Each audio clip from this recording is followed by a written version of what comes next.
Boy holds sign asking for a song for his late mother.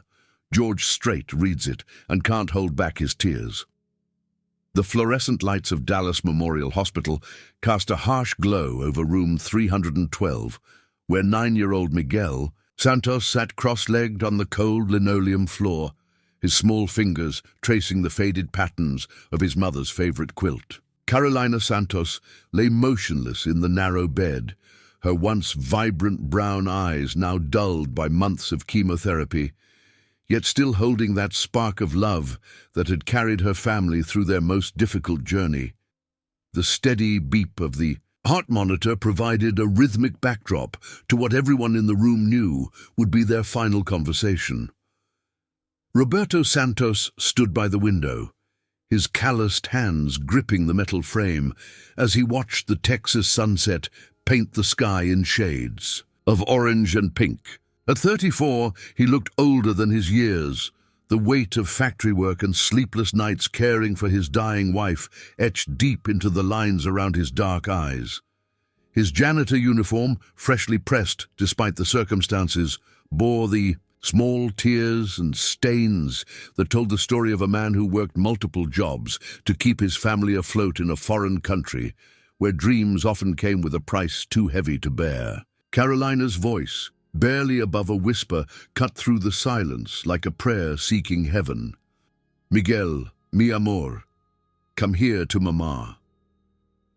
The boy immediately abandoned his spot on the floor, climbing carefully onto the bed beside his mother, mindful of the tubes and wires that connected her to the machines keeping her alive. Her hand, pale and thin, found his dark curls and began the same gentle stroking motion that had comforted him through countless nightmares and scraped knees. "I need to tell you something very important," Carolina continued, her accent still thick despite 15 years in America. "When I was a little girl in Minas Gerais, living on my uncle's farm, there was this cowboy singer from Texas who sang the most beautiful songs about love and heartbreak and finding your way home."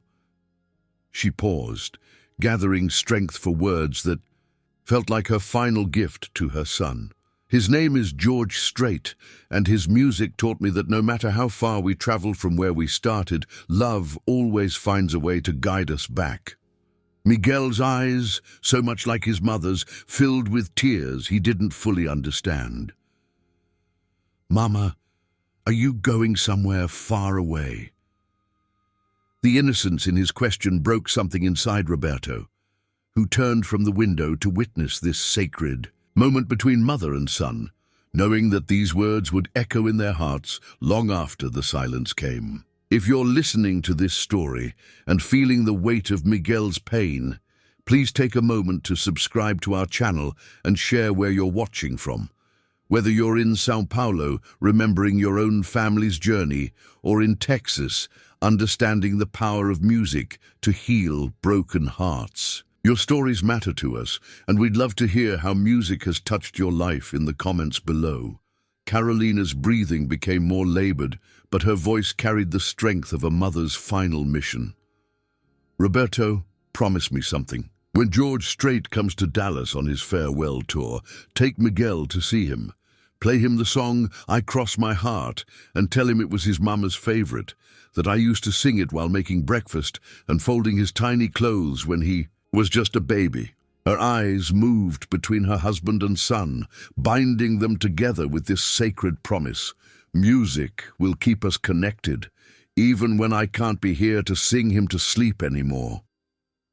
Roberto nodded, his throat too tight for words, knowing that buying concert tickets would mean eating rice and beans for months, but understanding that some promises transcend financial sacrifice. He had crossed the border 20 years ago, with nothing but hope in his pockets and love in his heart for the woman who would become his wife.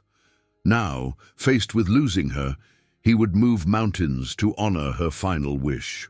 The next morning brought the silence that Roberto had been dreading. Carolina Santos passed away peacefully at dawn, her hands still intertwined with Miguel's, her lips curved in the faintest smile, as if she could already hear the music waiting for her on the other side.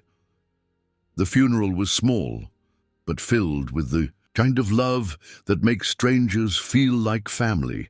Their neighbor, Mrs. Rodriguez, brought homemade tamales. The manager from Roberto's cleaning company quietly slipped him an envelope with enough money to cover the burial expenses. Miguel sat in the front row of the little chapel, wearing his father's oversized suit jacket, holding the program that featured his mother's photo next to her favorite Bible verse about love being patient and kind. In the weeks that followed, their small apartment in East Dallas felt impossibly empty. Miguel's laughter, once constant and infectious, became rare and precious. Roberto watched his son retreat into himself, speaking only when necessary, spending hours staring at the framed photo of Carolina that now sat on their kitchen table next to a small vase of artificial flowers. The boy refused to eat his favorite foods, claiming they didn't taste the same without Mama's seasoning, and Roberto found himself learning to braid hair from YouTube videos because Miguel insisted that only Mama knew how to make his curls look right for school. 3 months after the funeral, while Roberto was sorting through Carolina's belongings, he discovered something that would change everything. Hidden beneath her stack of well-worn romance novels was a manila envelope containing newspaper clippings about George Strait's farewell tour, ticket prices carefully circled in red ink, and a handwritten note that read, "For Roberto, our boy will need this connection to home, to me, to the music that raised us both. Love always, Carolina." Roberto sat on their bed, surrounded by his wife's memories, and realized that she had been planning this moment even as cancer stole her strength. She had been preparing him for the journey ahead, knowing that grief would try to steal their son's spirit, but that music might be the bridge back to joy. That night, he counted every dollar in their savings account, calculated his overtime hours. At the office building, where he mopped floors and emptied trash cans, and made a decision that would test every ounce of his faith in tomorrow. The next morning, Roberto walked into the Ticketmaster office downtown, his hands shaking as he requested 2 tickets to George Strait's concert at AT&T Stadium. When the clerk told him the price, his heart sank. Even the cheapest seats would cost more than their monthly grocery budget. But as he turned to leave, he remembered Carolina's words about love finding a way, and something inside him refused to surrender. He would work extra shifts, skip meals if necessary, because some promises are worth any sacrifice. What Roberto didn't know was that his decision to honor his wife's dying wish would set in motion a series of events that would transform not only Miguel's understanding of love and loss, but would also touch the heart of a country music legend in ways that would echo far beyond that single night in Arlington, Texas, creating ripples of hope that would reach places neither father nor son could have ever imagined possible.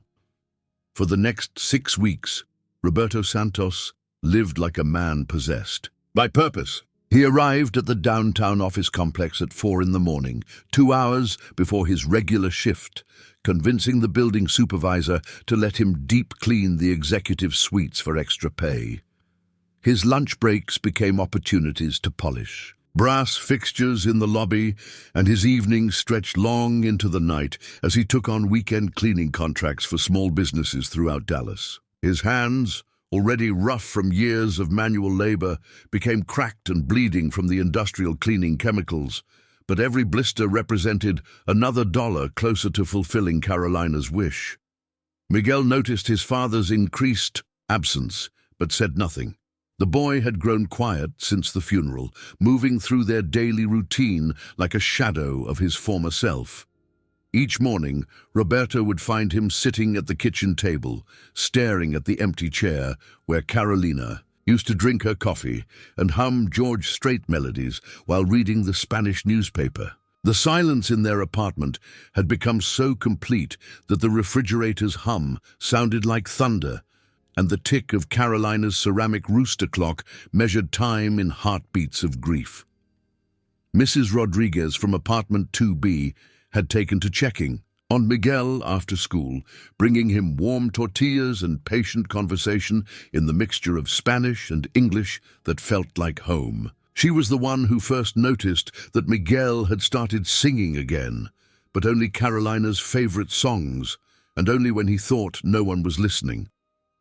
From her kitchen window, she could see him in their small balcony garden, tending to the tomato plants his mother had started before she got too sick to care for them, his young voice carrying the melody of "I Cross My Heart" across the courtyard, like a prayer seeking its destination. Roberto's determination was tested on a particularly difficult Tuesday, when his oldest work boots finally gave out, splitting completely down the side just as he arrived for his morning shift. Standing in the employee parking lot, looking at the boot that had carried him through countless 12-hour days, he faced a choice that felt impossible. New boots would cost $40, exactly the amount he had managed to save that week toward the concert tickets. For several long minutes, he stood there in the Texas heat, weighing his immediate need against his promise to Carolina, before deciding to wrap his foot in duct tape and continue working. His supervisor, a kind man named William who had immigrated from Ireland 30 years earlier, noticed Roberto's makeshift solution and quietly left a pair of barely used work boots in Roberto's locker with a note that read, "Some journeys require proper shoes. Pay it forward when you can." As the weeks passed, Miguel began to emerge slowly from his cocoon of grief, but in ways that both comforted and worried his father. The boy started carrying Carolina's old iPod everywhere, the one she had loaded, with George Strait's entire catalog, listening to the songs through earbuds that were too big for his small ears. He memorized every lyric, every guitar riff, every subtle change in the singer's voice across decades of recordings. At night, Roberto would find Miguel asleep with the iPod still playing, his lips moving silently to words that connected him to his mother's memory. The breakthrough came on a Saturday morning when Roberto discovered Miguel in their small living room, standing on the couch and using a wooden spoon as a microphone, performing "Amarillo Morning" with such passion and accuracy that it stopped Roberto in his tracks. For the first time since Carolina's death, Miguel's eyes held light instead of shadows, and his voice carried the joy that had been missing for so long. When the song ended, Miguel noticed his father watching and immediately grew embarrassed, dropping the spoon and retreating to his bedroom. But Roberto had seen enough to know that his wife's intuition had been correct. Music was indeed the bridge back to their son's heart. That evening, Roberto made a decision that would test every ounce of his courage. He sat Miguel down at their small kitchen table, the same place where Carolina had made her final request, and pulled out the envelope containing the concert information. Miguel's eyes widened as he recognized his mother's handwriting on the newspaper clippings, and Roberto explained the promise he had made, the money he had been saving, and the plan to honor Carolina's dying wish. Miguel's reaction was not what Roberto had expected. Instead of excitement, the boy's face crumpled with worry. "Papa, concerts cost too much money. Mama wouldn't want you to work so hard just for me." The maturity in his 9-year-old son's voice broke Roberto's heart and filled him with pride simultaneously. Miguel had inherited not only his mother's love of music, but also her selfless spirit, already learning to put others' needs before his own desires. Roberto knelt beside his son's chair, taking the small hands in his own work-worn ones. "Miguel, your mama was the smartest woman I ever knew. She understood things about life and love that took me years to learn. When she asked me to take you to see George Strait, it wasn't just about the music. It was about keeping her alive in our hearts, about showing you that love doesn't end when someone goes to heaven, and about teaching you that some promises are so important they're worth any sacrifice." The conversation lasted late into the night, with Miguel asking questions about his mother's childhood in Brazil, about how she first heard George Strait's music, and about why certain songs could make people feel less alone. Roberto found himself sharing stories he had never told before, memories of Carolina singing while she cooked, of her insistence that country music told the truth about ordinary people's extraordinary love, and of her belief that music could heal wounds that medicine couldn't touch. 2 weeks before the concert, Roberto finally had enough money saved. He took Miguel with him to buy the tickets, wanting his son to be part of the moment that would transform their grief into anticipation.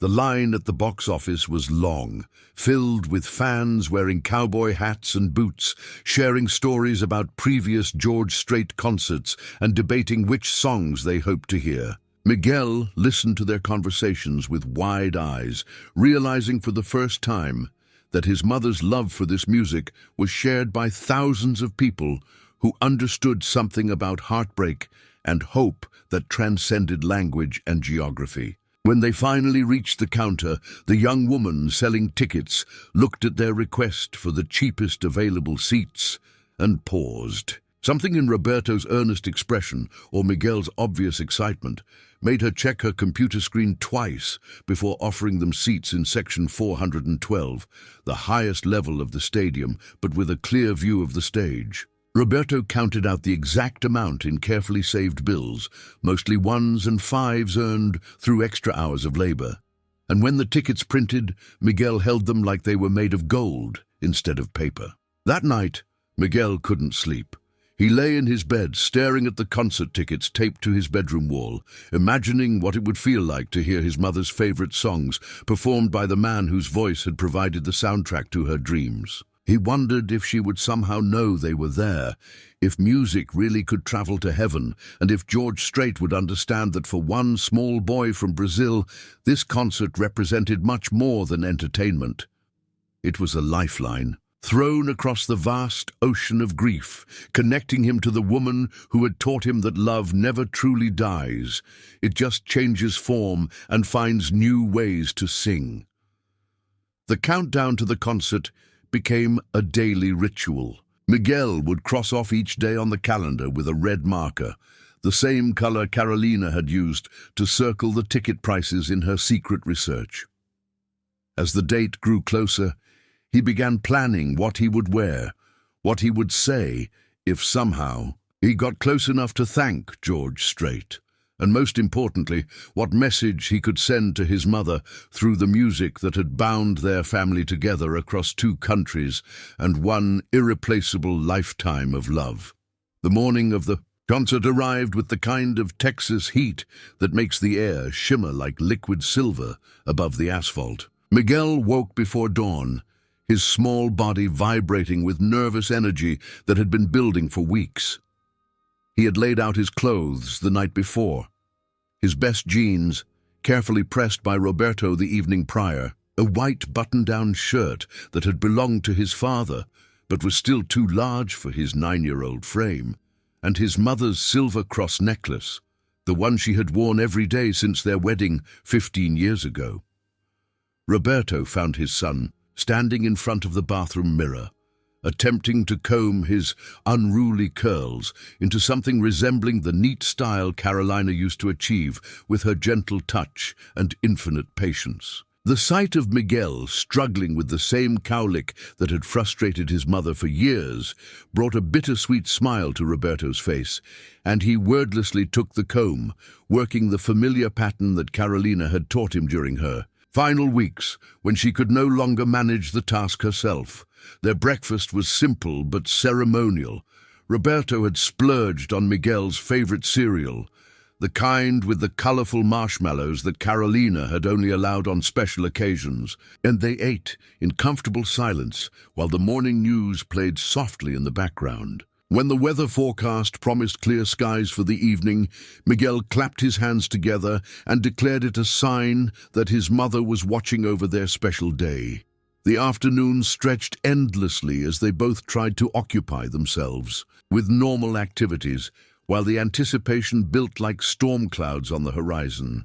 Miguel worked on his secret project, the handmade sign he had been crafting for the past week, using poster board from the dollar store, colored markers borrowed from Mrs. Rodriguez, and an artistic vision that combined his limited English vocabulary with his unlimited love for his mother. Roberto watched from the kitchen doorway as his son carefully outlined each letter, his tongue poking out in concentration, completely absorbed in creating something that would serve as both tribute and prayer. When Miguel finally revealed his finished sign, Roberto felt his breath catch in his throat. The message was written in bright blue letters, with a border of hand-drawn angels, their wings colored in soft pastels that somehow captured Carolina's gentle spirit. At the bottom, Miguel had drawn a small heart with the initials M+M+R, surrounded by musical notes that danced across the poster board like visual echoes of the songs that had shaped their family's story. By 5 o'clock, they were dressed and ready, standing in their small living room like soldiers preparing for battle, but a battle fought with hope instead of weapons. Roberto had borrowed his supervisor's pickup truck for the evening, promising to return it with a full tank of gas and a detailed cleaning that would remove any evidence of their journey. Miguel clutched his sign against his chest, protecting it from imaginary winds that might tear away his message before it could reach its intended destination. The drive to Arlington took 45 minutes through evening traffic that moved like honey on a cold day. Miguel pressed his face against the passenger window, watching the Dallas skyline give way to suburban sprawl, then to the massive complex of stadiums and parking lots that housed America's most beloved sporting events. When AT&T Stadium finally came into view, rising from the Texas landscape like a gleaming spaceship designed by architects who understood the power of dreams made manifest in steel and glass, Miguel's sharp intake of breath filled the truck cab with wonder. The parking lot stretched for what seemed like miles, filled with pickup trucks, SUVs, and cars bearing license plates from across the American Southwest. Families emerged from their vehicles wearing cowboy hats and boots, carrying coolers and folding chairs, their voices creating a symphony of anticipation that grew louder as they approached the stadium entrance. Miguel had never seen so many people gathered in one place for a single purpose, and the sight filled him with both excitement and intimidation. Roberto found a parking space in the farthest section, where the asphalt was cracked and the lines had faded to suggestions rather than clear boundaries. As they walked toward the stadium, Miguel's sign attracted friendly comments from passing fans who admired his artwork and asked about the message. Each interaction boosted Miguel's confidence, and by the time they reached the entrance gates, he was holding his sign high above his head like a beacon designed to cut through the crowd and reach the heart of the man whose music had provided the soundtrack to his mother's dreams. Security screening moved slowly but efficiently, with guards who had clearly worked hundreds of similar events. When they reached the metal detectors, Miguel carefully explained his sign to the security officer, a middle-aged woman whose own eyes moistened when she read the message about his mother watching from heaven. She stamped their hands with ink that would glow under special lights and wished them luck in getting George Strait's attention, though her expression suggested she understood the mathematical impossibility of their quest. Their seats were exactly where Roberto had expected them to be, high above the stadium floor, requiring a climb up concrete steps that seemed to ascend toward the clouds themselves.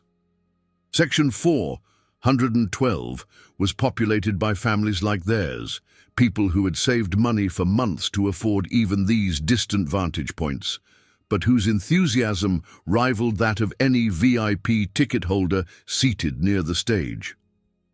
Miguel immediately made friends with the family sitting beside them, a grandfather and his 2 grandsons from Oklahoma who had driven 8 hours to attend their first George Strait concert. As the opening act took the stage, Miguel studied the layout below them with the intensity of a general planning a crucial military campaign. The stage seemed impossibly far away, a distant island of lights and activity surrounded by an ocean of humanity. The massive video screens flanking the stage would provide their primary view of the performance, but Miguel was determined to make his sign visible to the actual man, not just his electronic image.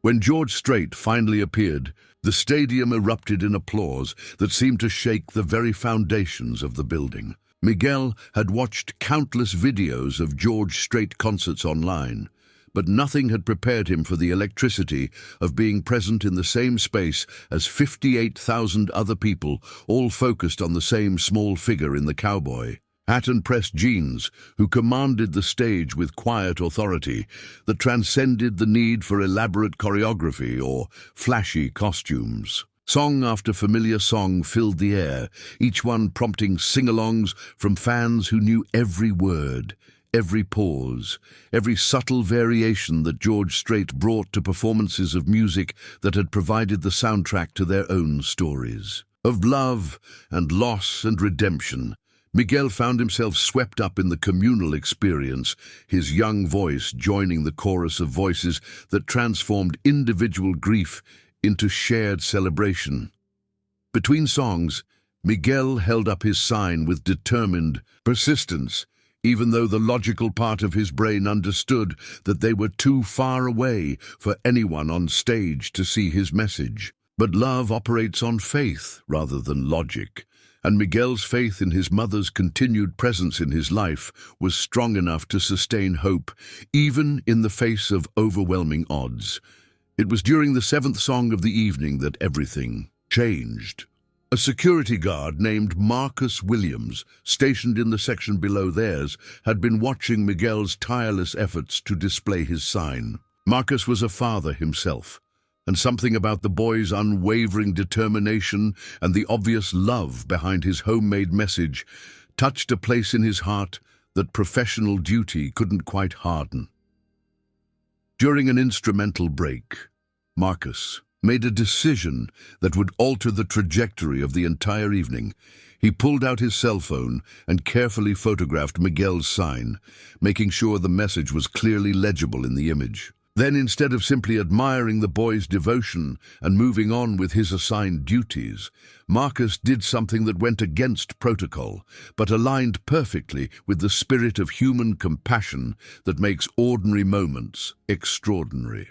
He sent the photograph directly to the show's production manager, along with a text message that would soon travel from phone to phone until it reached the most important recipient of all, the man in the cowboy hat, whose music had the power to transform grief into healing, distance into connection, and one small boy's desperate hope into a miracle that would echo far beyond that single magical night in Arlington, Texas. The user wants me to continue with the fourth section of the story. I need to be very careful about the word count, exactly 2,000 words for this section. The story is building to the climactic moment where George Strait receives the message about Miguel and calls him to the stage. This is the emotional peak of the story.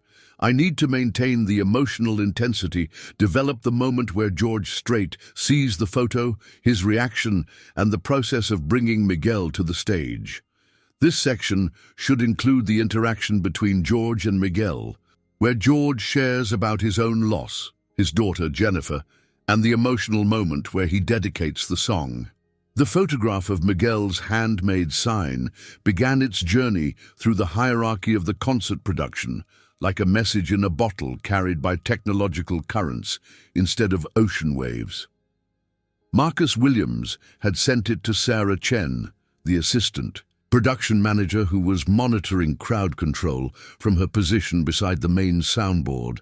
Sarah opened the text message during a guitar solo, expecting another routine update about parking lot congestion or vendor supply issues, but instead found herself staring at an image that stopped her professional multitasking completely. The photograph showed a boy who couldn't have been older than 10, holding a colorful poster with careful handwriting that spoke of loss and love in the simple language that only children can master. Sarah had worked dozens of George Strait concerts, over the years, had seen countless signs requesting songs and attention, but something about this particular message felt different. The drawing of angels around the border, the obvious care taken with each letter, and most importantly, the heartbreaking sincerity of a child asking a stranger to help him connect with his deceased mother through music, created an emotional impact that transcended typical fan requests. Without hesitation, Sarah forwarded the image to David Rodriguez, the show's production manager, adding her own text. "David, we need to make this happen. This isn't just another sign request." David, a veteran of the music industry who had learned to balance artistic vision with logistical reality, opened the message while coordinating the lighting changes for the next song. When he saw Miguel's sign, he felt the same inexplicable pull that had affected Marcus and Sarah, a recognition that sometimes the universe presents opportunities to transform routine entertainment into something approaching the sacred. David immediately began the delicate process of reaching George Strait himself. This required navigating the protective barrier of assistants, sound engineers, and band members who surrounded every major performer during live shows. But David had worked with George long enough to understand when something deserved the artist's immediate attention. He approached Tommy, George's longtime guitar technician, during a brief instrumental section and handed him the phone displaying Miguel's photograph. Tommy studied the image for several seconds, his weathered face softening as he read the boy's message. He had been with George Strait's organization for over 15 years, had witnessed the performer's genuine kindness toward fans countless times, but he also understood the practical challenges of disrupting a carefully choreographed show. However, something about this particular request felt urgent, as if delaying action might somehow dishonor the boy's faith or his mother's memory. During the brief pause between songs, while George adjusted his guitar strap and took a sip of water from the bottle that stayed within arm's reach throughout every performance, Tommy approached with the careful timing that comes from years of reading an artist's rhythms and moods. He didn't speak immediately, instead simply held the phone where George could see the screen, allowing the image to communicate what words might diminish. George Strait's reaction was immediate and profound. His hand tightened involuntarily around the neck of his guitar as he studied Miguel's message, his eyes moving from the carefully drawn angels to the heartfelt request for his mother in heaven. The silence stretched for what felt like minutes, but was actually only seconds, filled with the weight of recognition that comes when someone who has experienced profound loss encounters another soul walking the same difficult path. The crowd waited patiently, accustomed to George's measured pace and understanding that his brief pauses often preceded the evening's most memorable moments. But what they couldn't see from their seats was the internal struggle taking place on stage, as George processed not only Miguel's request, but also his own memories of loss that never quite heal, wounds that time softens, but never completely closes. In 1986, George Strait had lost his 13-year-old daughter Jennifer in a car accident that shattered his family and challenged every belief he held about fairness and meaning in the universe. The years since had taught him that grief never disappears. It simply changes shape and learns to coexist with joy. But moments like this could still transport him instantly back to that hospital room where he first understood that love and loss are often the same emotion wearing different masks. George handed his guitar to Tommy and stepped forward to the microphone, his decision made with the kind of certainty that comes from understanding that some opportunities to comfort others are actually opportunities to heal oneself. The stadium's massive speakers carried his voice to every corner of the venue as he spoke with the quiet authority that had made him one of country music's most respected figures. "Folks, I want to take a moment here tonight to tell you about something pretty special," George began, his Texas accent wrapping around words that carried the weight of genuine emotion. We've got a young man in the audience tonight, a little boy named Miguel, who made a sign asking me to play a song for his mama, who passed away recently. The crowd's energy shifted immediately, the party atmosphere giving way to something deeper and more reverent as 58,000 people focused their attention on George's words. Now, I can't see this young man from up here, but I understand. He's sitting way up high with his daddy, probably wondering if anybody's even going to notice his sign, George continued, scanning the upper levels of the stadium, even though the distance and lighting made individual faces impossible to distinguish. Miguel, if you're out there, son, I want you to know that we see you, and more importantly, I want you and your daddy to come on down here so we can talk. The massive video screens that flanked the stage began displaying live camera feeds as operators searched the crowd for Miguel and Roberto. The audience participated in the search with enthusiastic cooperation, pointing toward different sections and creating a human wave of assistance that spread throughout the stadium. Conversations erupted as people shared their own stories of loss and connection, transforming the concert experience into something resembling a community gathering where strangers became temporary family united by shared understanding of love's persistence beyond death. Miguel, watching from section 412, couldn't initially comprehend that his name was being spoken by the man whose voice had provided comfort during his darkest nights. The surreal quality of hearing Miguel echoing through stadium speakers, while 58,000 faces turned in his direction, created a moment of complete disorientation, as if reality had suddenly rearranged itself according to the logic of dreams rather than the physics of everyday experience. Roberto felt his son's hand tighten in his own as the cameras finally found them, Miguel's face appearing on the giant screens with startling clarity that revealed every detail of his expression: surprise, hope, fear, and love, all competing for space in features still soft with childhood, but already marked by premature knowledge of loss. The crowd's roar of approval when they spotted Miguel holding his handmade sign created a sound unlike anything either father or son had ever experienced, a wall of human emotion that seemed to lift them physically from their seats.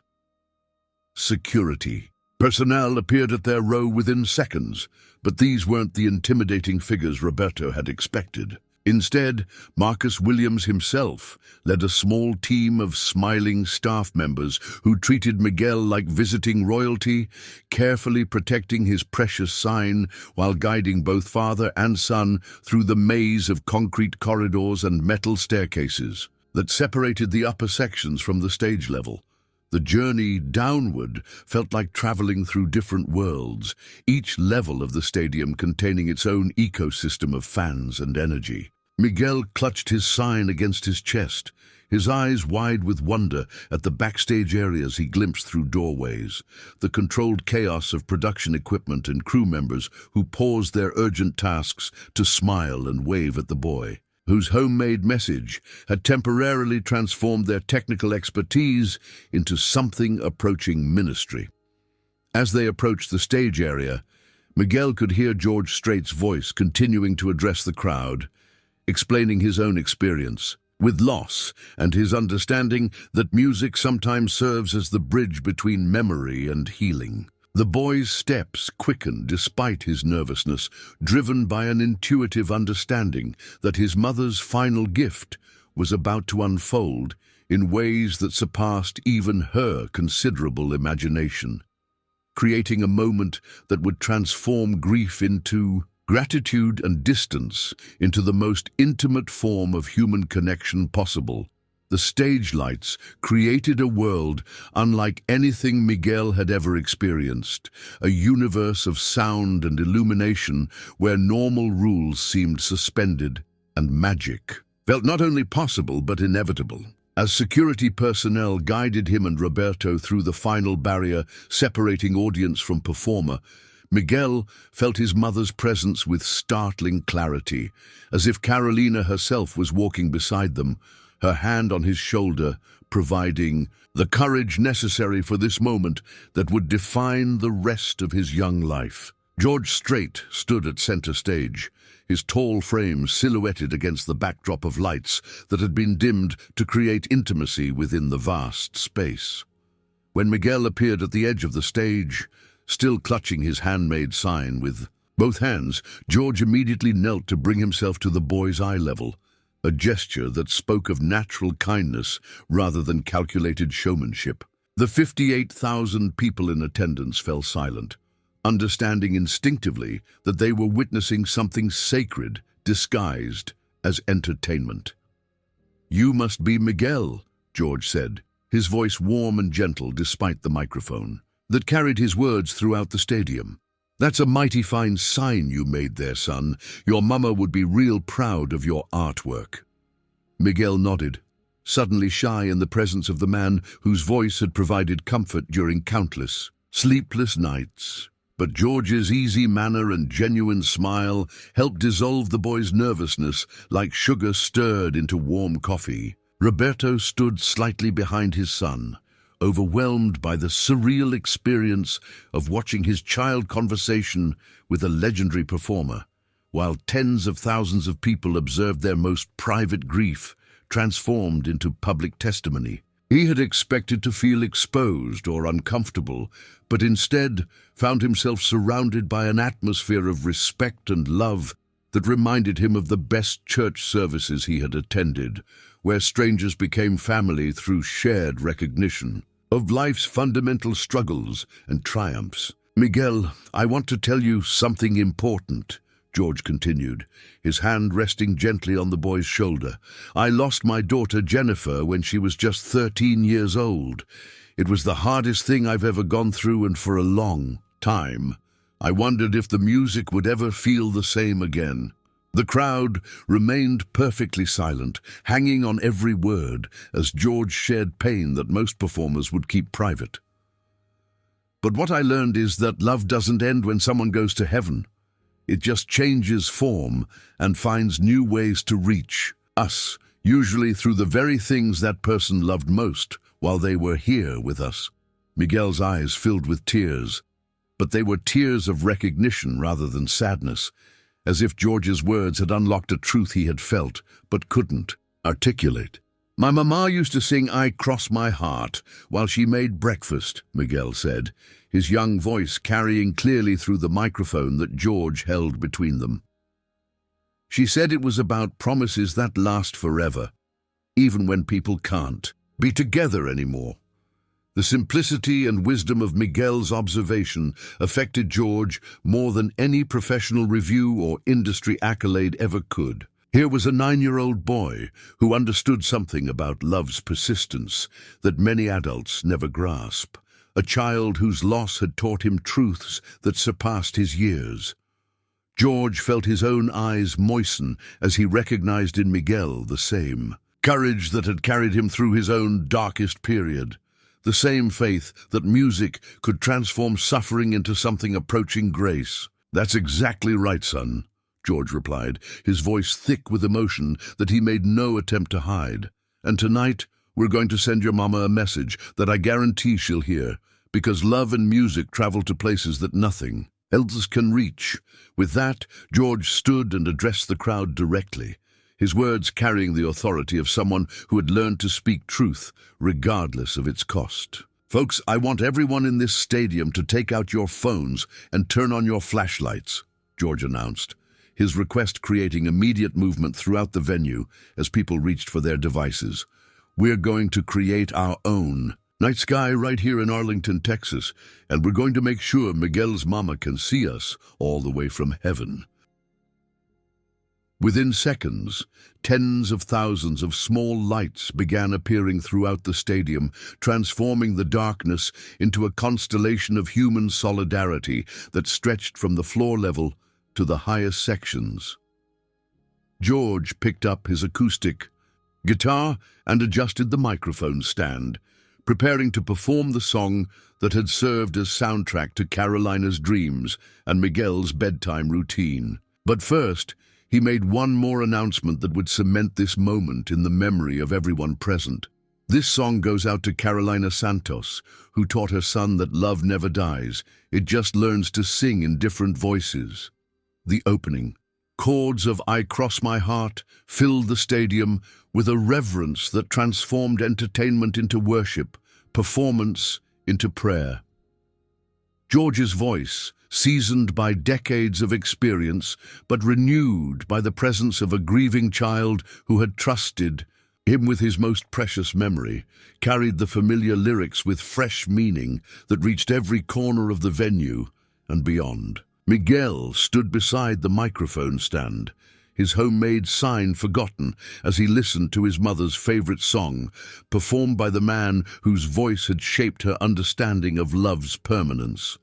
The thousands of phone lights created a visual echo of the music itself, each small flame representing a human heart touched by the universal experience of love and loss that connects all people regardless of age, background, or circumstance. As the song reached its climax, Miguel began singing along, his young voice blending with George's seasoned tone in a harmony that seemed to transcend the boundaries between audience and performer, between earth and heaven, between memory and presence. The crowd joined in spontaneously, 58,000 voices united in a celebration of love that death cannot diminish, creating a sound that felt like healing made audible. When the final note faded, the silence lasted several heartbeats, before erupting into applause that seemed to shake the stadium's foundation. But George wasn't finished with his gift to Miguel. He removed his guitar strap and knelt beside the boy once more, this time offering the instrument that had just carried their message across the divide between earth and eternity.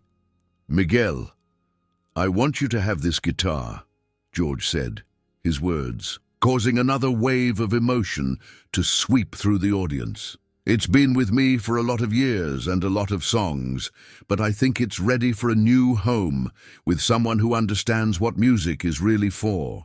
Miguel accepted the guitar with trembling hands, understanding that he was receiving not just an instrument, but a responsibility to carry forward the legacy of love that his mother had entrusted to him. The concert continued for another hour, but the energy had been permanently transformed by Miguel's presence and George's response. Songs that the audience had heard dozens of times before carried new meaning, and the connection between performer and crowd felt deeper and more authentic than typical entertainment experiences allow. After the final encore, George invited Miguel and Roberto backstage, where the three of them sat in comfortable chairs and talked like old friends about music, memory, and the mysterious ways that love finds to perpetuate itself across time and space. George learned about Carolina's journey from Brazil, her dreams for her son's future, and her intuitive understanding that this concert would provide healing that no medicine could offer.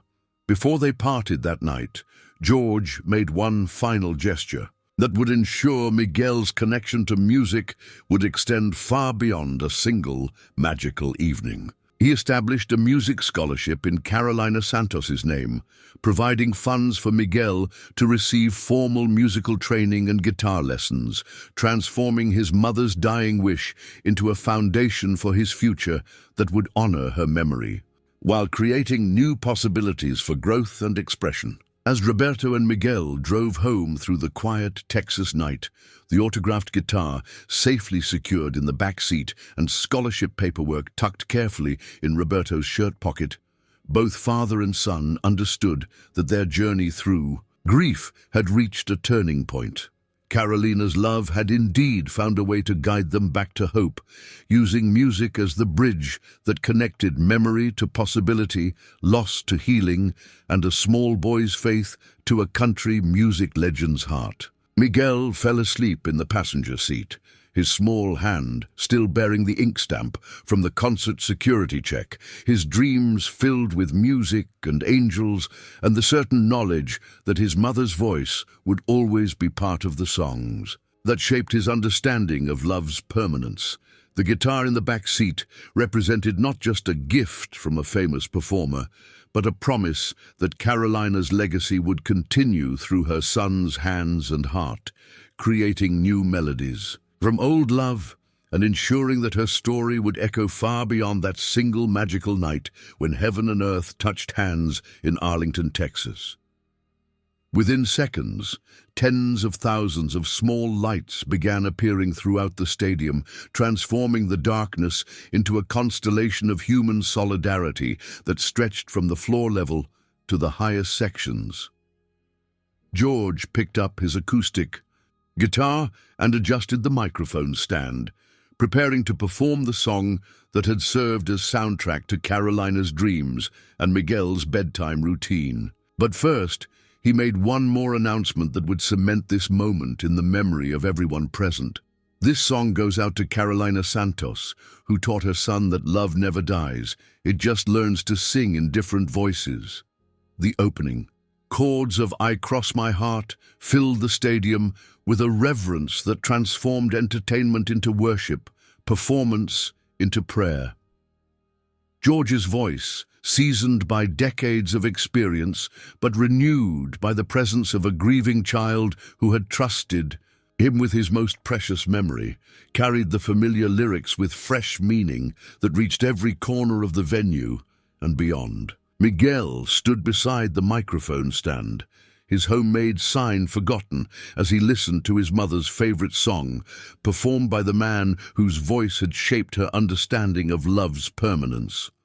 The thousands of phone lights created a visual echo of the music itself, each small flame representing a human heart touched by the universal experience of love and loss that connects all people regardless of age, background, or circumstance. As the song reached its climax, Miguel began singing along, his young voice blending with George's seasoned tone in a harmony that seemed to transcend the boundaries between audience and performer, between earth and heaven, between memory and presence.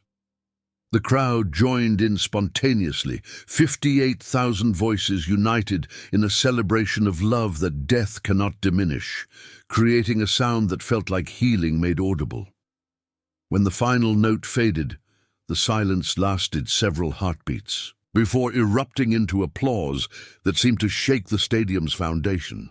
But George wasn't finished with his gift to Miguel. He removed his guitar strap and knelt beside the boy once more, this time offering the instrument that had just carried their message across the divide between earth and eternity.